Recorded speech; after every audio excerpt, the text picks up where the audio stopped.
Selamat berjumpa kembali dalam layanan audio Sahabat Seperjalanan. Hari ini adalah hari Selasa 3 Desember 2024. Tema renungan saat teduh kita dengan judul Roh dan Akal Budi. Firman Tuhan terambil dalam 1 Korintus 14 ayat 15 sampai dengan ke-18. Jadi apakah yang harus kubuat?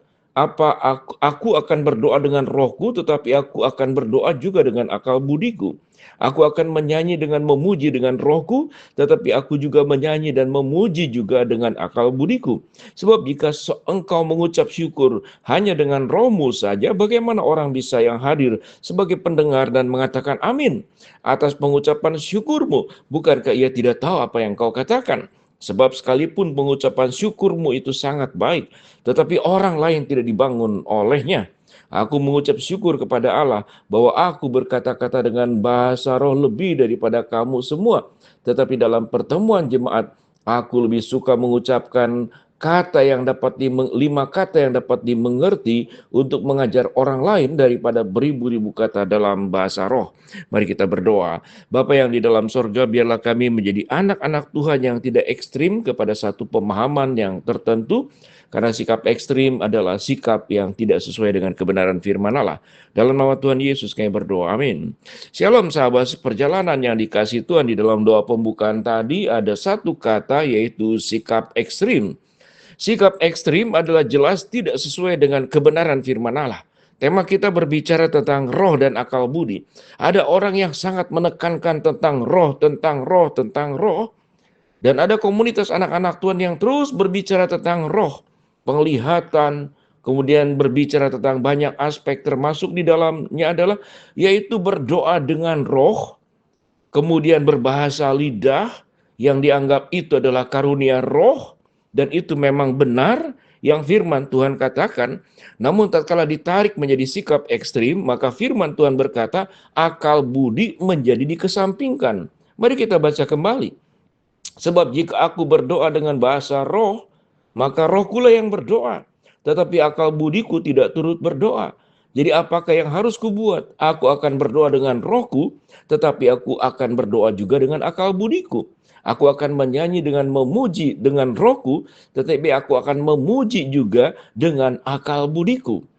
Sebab jika engkau mengucap syukur dengan rohmu saja, bagaimana mungkin orang biasa yang hadir sebagai pendengar dapat mengatakan amin atas pengucapan syukurmu? Bukankah ia tidak tahu apa yang kau katakan?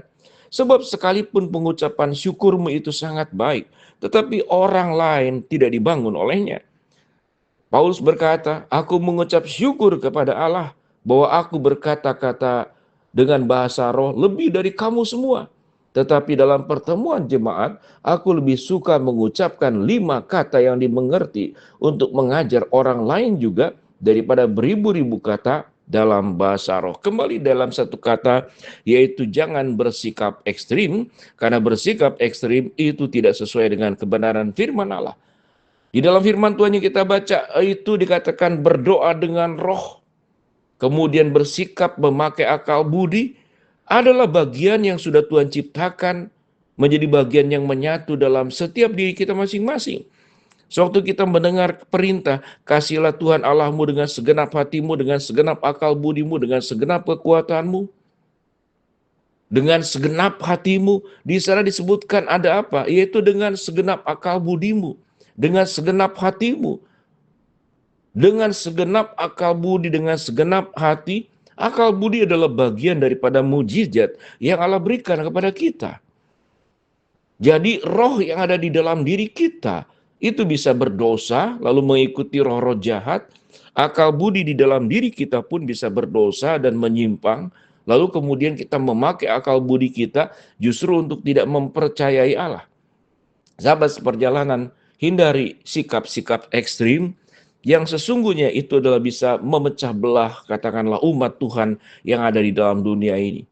Sehingga kalau kita boleh berkata bahwa setiap anak Tuhan itu harus kembali kepada firman Tuhan. Setiap gereja Tuhan itu harus kembali kepada firman Allah. Biarkanlah firman Allah itu berbicara seluas-luasnya tanpa ada kemudian prasangka perspektif negatif kepada bagian tertentu, atau menekankan bagian firman Tuhan tertentu yang kita kembangkan sendiri, kita tambah-tambahkan, atau dikurangkan. Sehingga di dalam Wahyu dikatakan jangan engkau mengurangi atau menambahkan bagian firman Allah. Suatu engkau menambahkannya, aku akan menambahkan juga malapetaka kepada engkau. Satu iota pun daripada firman Tuhan, bagian yang terkecil dalam huruf Ibrani, satu iota pun itu tidak boleh kemudian digeser. Artinya firman Tuhan yang sudah lengkap dalam kanonisasi yang kita terima 66 kitab, 39 perjanjian lama, 27 perjanjian baru adalah bagian firman Tuhan yang menyatu keseluruhannya, yang tidak boleh dipenggal di dalam menafsir kebenaran firman Allah. Bagian mana yang mendukung pemahaman kami, pemahaman kelompok, pemahaman gereja, itu yang ditekankan, itu yang diambil. Tapi kalau tidak berbeda dengan pemahaman kelompok, pemahaman konstitusi, pemahaman gereja, kemudian itu disingkirkan dan dilupakan. Rasul Paulus mengajarkan yang namanya keseimbangan. Rasul Paulus menekankan jangan bersikap ekstrim. Rasul Paulus menekankan kembali kepada firman Allah sebagai sola scriptura. Segala sesuatu kembali kepada firman Allah. Sola scriptura, sola fide, sola gracia. Segala sesuatu berdasarkan firman Allah. Segala sesuatu harus berdasarkan iman. Dan segala sesuatu karena anugerah Allah. Mari kita belajar untuk menjadi orang yang rendah hati, terbuka kepada masukan-masukan yang orang-orang hamba-hamba Allah menyampaikan kebenaran firman Allah yang kita perlu dengarkan. Dan tentunya ketaatan kita mengikuti tokoh-tokoh yang ada yang dipakai oleh Allah tidak boleh menggeserkan Alkitab dan firman Tuhan yang lebih tinggi dari pendeta, yang lebih tinggi dari gereja, yang lebih tinggi daripada pemahaman-pemahaman manusia, yang lebih tinggi daripada pengalaman-pengalaman spiritual rohani daripada seseorang. Kalau pengalaman spiritual rohani atau pemimpin gereja ditempatkan lebih tinggi dari Alkitab, boleh dikatakan itu adalah sebuah kesesatan. Karena manusia itu bisa salah, firman Tuhan tidak salah. Manusia bisa salah, tokoh katakanlah agama juga bisa salah. Seorang yang hebat sekalipun juga bisa salah. Karena manusia di dalam keberdosaannya, dalam ketidakmahatauannya, di dalam keterbatasannya. Tatkala kemudian menjadikan diri sebagai patokan, pemahaman sendiri-sendiri sebagai patokan, pemahaman tokoh yang tidak mengacu kepada firman Allah secara benar-benar absolut dan mutlak tunduk kepada firman Tuhan dan Alkitab, maka itu akan menjadi berbahaya.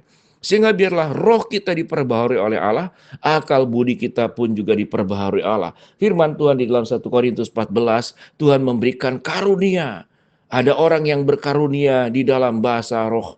Ada orang yang bisa berdoa dengan bahasa roh, tetapi akal budi adalah disetarakan. Yang tatkala sudah diperbaharui, akal budi pun menjadi bagian yang harus dipakai. Sehingga kita tatkala firman Tuhan berkata, waktu aku berada di dalam pertemuan jemaat, aku lebih suka mengucapkan 5 kata yang dimengerti pada ayat yang ke-19 untuk mengajar orang lain daripada beribu-ribu kata dengan bahasa roh.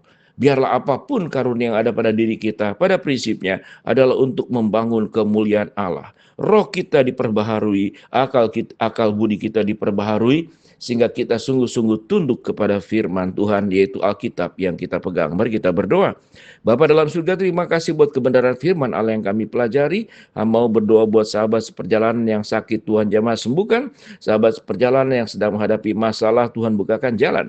Sahabat seperjalanan yang sedang berdoa mengharapkan sesuatu, Tuhan kabulkan dengan cara dan waktu Tuhan yang terbaik. Di dalam nama Tuhan Yesus kami berdoa. Amin. Shalom. Tuhan memberkati kita semua.